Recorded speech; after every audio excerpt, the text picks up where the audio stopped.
प्रश्न 1। भारत में east India company के साथ व्यापार करने के लिए अंग्रेजों को शासन पत्र कब दिया गया? ऑप्शंस है। ए सन 1688 में, बी सन 1600 में, सी सन 1599 में, डी सन 1700 में।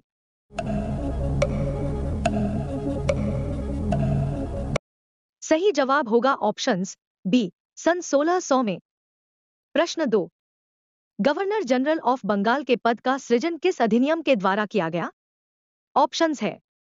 ए 1773 के रेगुलेटिंग एक्ट द्वारा, बी 1784 में पिट्स इंडिया एक्ट द्वारा, सी 1861 के अधिनियम द्वारा, डी 1909 के अधिनियम द्वारा।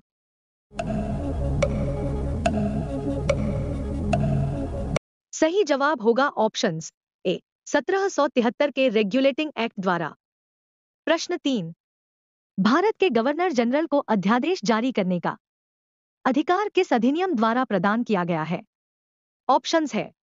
ए भारत शासन अधिनियम 1858, बी भारतीय परिषद अधिनियम 1861, सी भारतीय परिषद अधिनियम 1892, डी भारतीय परिषद अधिनियम 1909।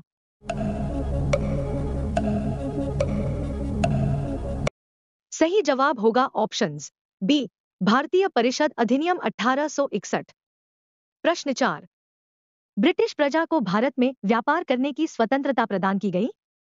ऑप्शंस है। ए 1813 के चार्टर एक्ट द्वारा, बी 1833 के चार्टर एक्ट द्वारा, सी 1853 के चार्टर एक्ट द्वारा, डी उपरोक्त में से कोई नहीं।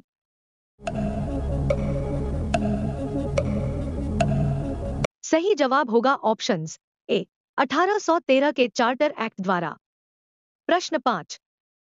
कलकत्ता में सर्वोच्च न्यायालय की स्थापना किस अधिनियम के द्वारा की गई? ऑप्शंस है।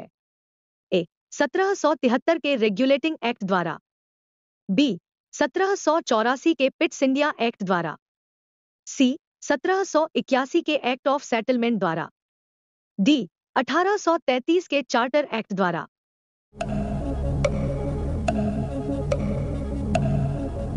सही जवाब होगा ऑप्शंस ए 1773 के रेगुलेटिंग एक्ट द्वारा।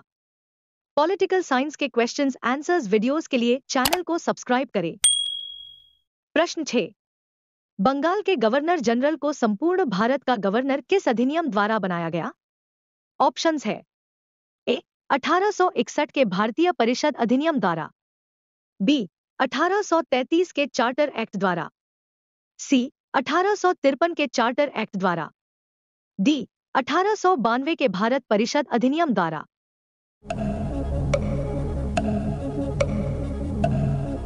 सही जवाब होगा ऑप्शंस बी 1833 के चार्टर एक्ट द्वारा। प्रश्न 7। किस अधिनियम द्वारा यह घोषणा की गई थी कि भारत में कंपनी किसी भारतीय प्रजाजन को कंपनी के अधीन किसी पद ग्रहण करने से उनके धर्म, जन्म स्थान, निवास तथा वर्ण भेद के कारण अयोग्य नहीं ठहराया जाएगा? ऑप्शंस है। ए 1833 के चार्टर एक्ट द्वारा, बी 1853 के चार्टर एक्ट द्वारा, सी 1935 के भारत सरकार अधिनियम द्वारा, डी 1861 के भारतीय परिषद अधिनियम द्वारा।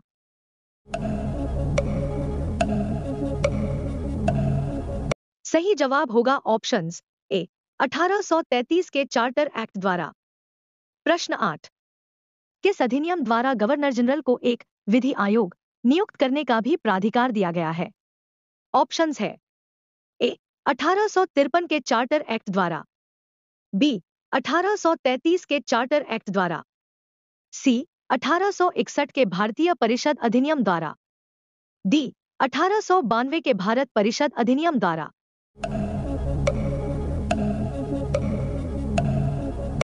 सही जवाब होगा ऑप्शंस बी 1833 के चार्टर एक्ट द्वारा। प्रश्न 9। भारत के शासन को कंपनी के हाथों से सम्राट को हस्तांतरित किया गया? ऑप्शंस है। ए भारत सरकार अधिनियम 1858 द्वारा, बी भारतीय परिषद अधिनियम 1861 द्वारा, सी भारतीय परिषद अधिनियम 1892 द्वारा, डी भारतीय परिषद अधिनियम 1909 द्वारा।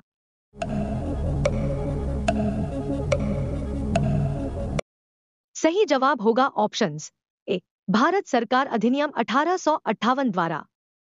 प्रश्न 10, प्रांतों में द्वैत शासन की स्थापना किस अधिनियम द्वारा की गई? ऑप्शंस है ए, 1909 का अधिनियम, बी, 1919 का अधिनियम, सी, 1935 का अधिनियम, डी, 1858 का अधिनियम।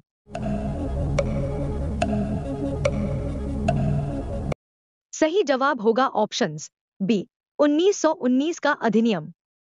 पॉलिटिकल साइंस के क्वेश्चंस आंसर्स वीडियोस के लिए चैनल को सब्सक्राइब करें।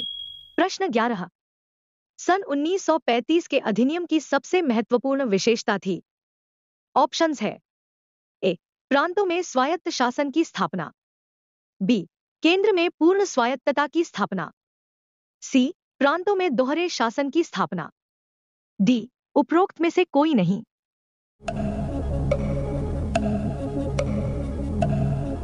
सही जवाब होगा ऑप्शंस डी, उपरोक्त में से कोई नहीं। प्रश्न 12, भारत में संघात्मक सरकार की स्थापना का प्रावधान किया गया था? ऑप्शंस है ए, 1935 के अधिनियम में, बी, 1919 के अधिनियम में, सी, 1909 के अधिनियम में, डी, 1892 के अधिनियम में।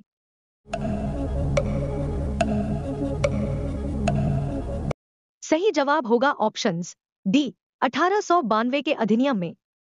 प्रश्न 13, भारत में हाई कमिश्नर उच्चायुक्त का पद किस अधिनियम द्वारा सृजित किया गया? ऑप्शंस है ए, 1909 के अधिनियम द्वारा, बी, 1919 के अधिनियम द्वारा, सी, 1935 के अधिनियम द्वारा, डी, 1892 के अधिनियम द्वारा।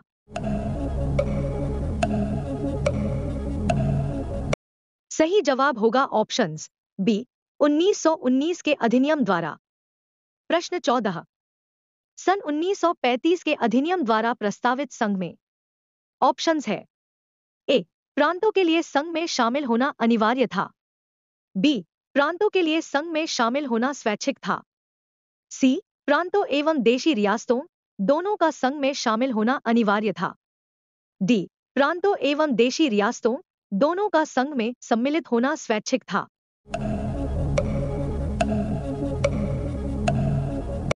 सही जवाब होगा ऑप्शंस ए, प्रांतों के लिए संघ में शामिल होना अनिवार्य था। प्रश्न 15, भारत का संविधान लागू होने तक स्वतंत्रता के पश्चात इसका शासन किसके अंतर्गत चलाया गया? ऑप्शंस है ए, भारतीय नेताओं के परामर्श से कानून बनाकर, बी, इंग्लैंड के संविधान के अनुसार, सी, 1935 के भारत सरकार अधिनियम के अनुसार, डी, माउंटबेटन के परामर्श से।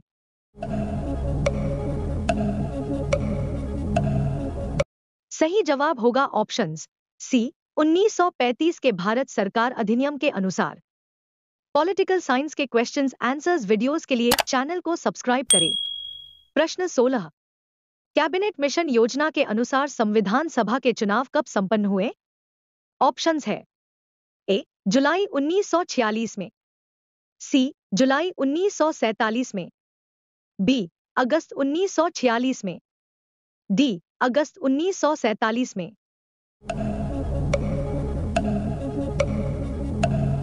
सही जवाब होगा ऑप्शंस ए, जुलाई 1946 में। प्रश्न 17, संविधान सभा के सदस्यों का निर्वाचन किस आधार पर किया गया था? ऑप्शंस है ए, जनता द्वारा प्रत्यक्ष निर्वाचन के आधार पर, बी, जनता द्वारा अप्रत्यक्ष निर्वाचन के आधार पर, सी, सम्राट के मनोनयन के आधार पर, डी, उपरोक्त में से कोई नहीं।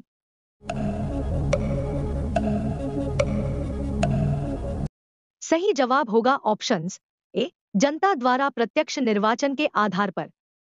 प्रश्न 18, संविधान सभा का संवैधानिक सलाहकार किसे नियुक्त किया गया? ऑप्शंस है A, doctor B R. Ambedkar, B, K T. Shah, C, doctor V N. Rao, D, A K. Iyer.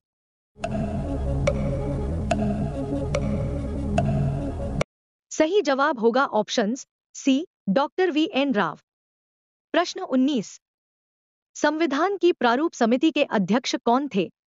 Options है A. Pandit Jawaharlal Nehru, B. Doctor B R. Ambedkar, C. J B. Kripalani, D. Doctor Rajendra Prasad.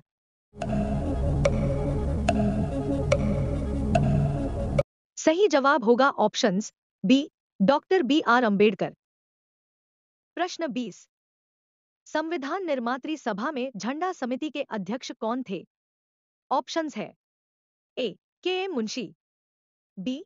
JB. Kripalani, C. Doctor Bhimrao Ambedkar, D. Jawaharlal Nehru.